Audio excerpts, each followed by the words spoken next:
It's time now to delve into the world of movies because we've come to our Friday feature now, Movie Spotlight. And as usual, we have our critics joining us to give us their thoughts on some new releases. They are here with me now in the studio. First, we have Jason Bechervaise. Hello, Jason.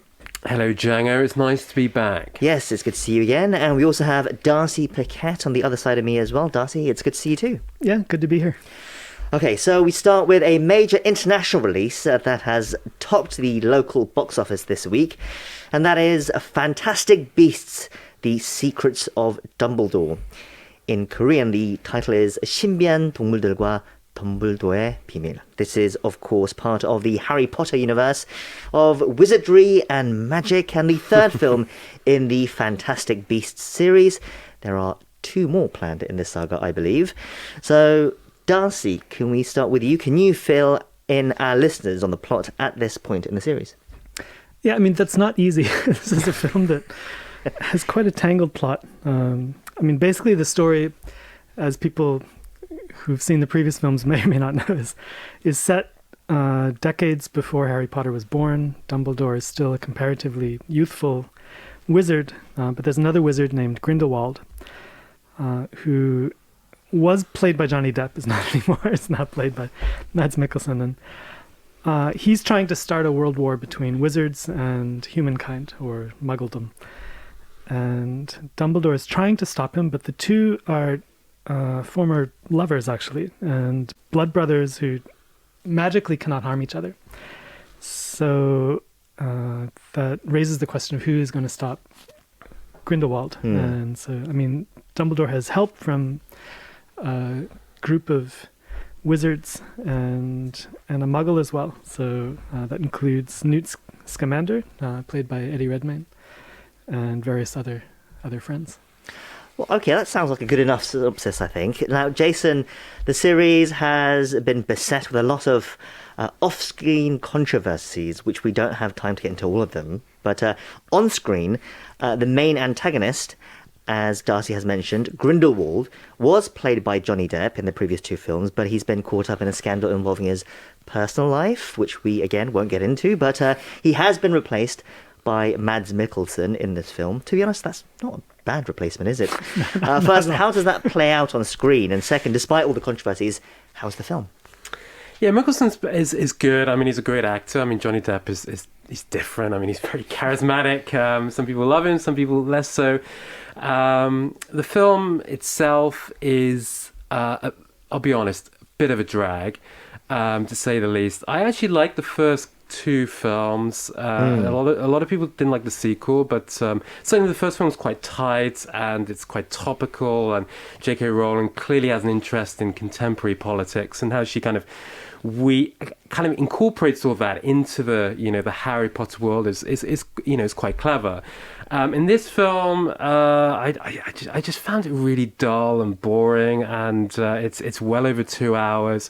The second film is incredibly convoluted, so I think with this film she holds back a bit, but ultimately the film is just really shallow.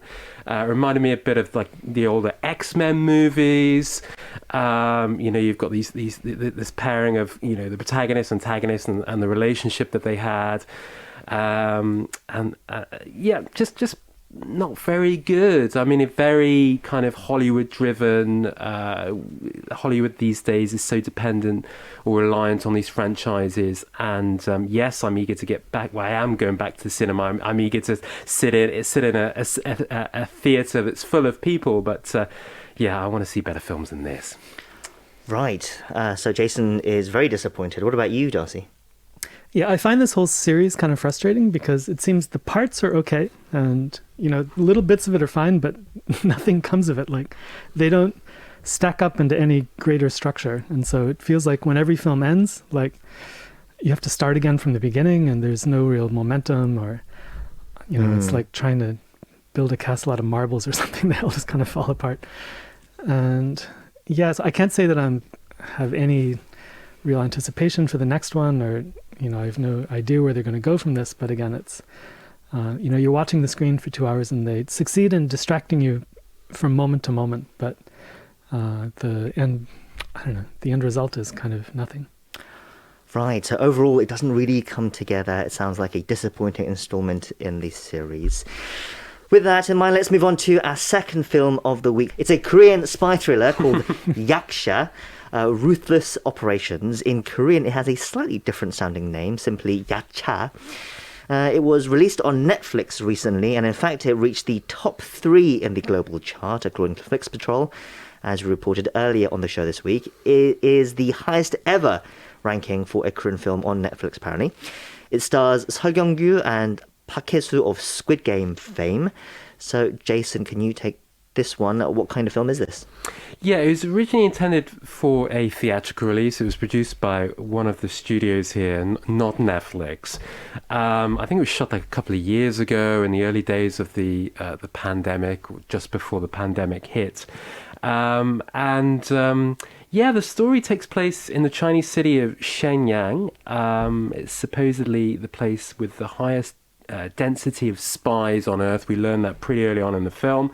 But when Korea's National Intelligence Service, or NIS, realized that all the reports they are sending back are fake, they send an ambitious prosecutor to check up on them. I mean, he's kind of been demoted, and he's looking for an opportunity to kind of get back to tackle or take on one of the chaebols or the conglomerates. And so he's looking for irregularities, and unsurprisingly, it turns out there are a lot of those. As there inevitably is. Now, Darcy, at the start of his career, Seol Kyung-gu didn't look like the kind of actor who would be doing spy thrillers at the age of 54. How is he in this role, and how's the film? You know, it's funny. I was kind of involved a little bit in some of the behind-the-scenes things, and so I got to read the screenplay before any of the casting was done. Okay. And, you know, I had this image in my head of who this main character would be, you know, this leader who these other kind of, you know, intelligence people look up to, and head of this black ops, and really kind of physically intimidating and everything else. And then they cast Seol Kyung-gu, and I said, what? I mean, he was not the image I had in mind. And yet I realized as I was watching the film, when it was completed, that, you know, acting really makes a difference. Like if you're a good actor, even if physically you aren't as imposing as another actor, like you can compensate for that with your screen presence. And, you know, I think we're familiar with his screen presence. You know, he's been in so many films up until now, and he's played some roles that are a little bit similar to this, but, you know, he is good at it. So he does kind of carry the film. Yeah, I mean, the Public Enemy films for sure. I mean, when I was watching this feature, it reminded me of those performances. You know, the Gong Gong Uijok series. You know, this kind of dirty cop. You know, he his heart's in the right place, but and he's determined to get the result that he wants. But if that means he has to do some things that are rather dodgy, then so be it. But I mean, I quite like this film. It deals with kind of inter-Korean relations, which is something I'm quite interested in terms of how Korean films portray them. And in this film, you've kind of got this kind of wider geopolitical backdrop. You know, you've got Japan, you've got China. And as Korean films become more ambitious, we're seeing these films kind of looking at the relationship, not just between both Koreas, but the wider region. And so for me, it was quite an interesting viewing experience, because seeing how these relationships are kind of evolving over time, I think is quite interesting.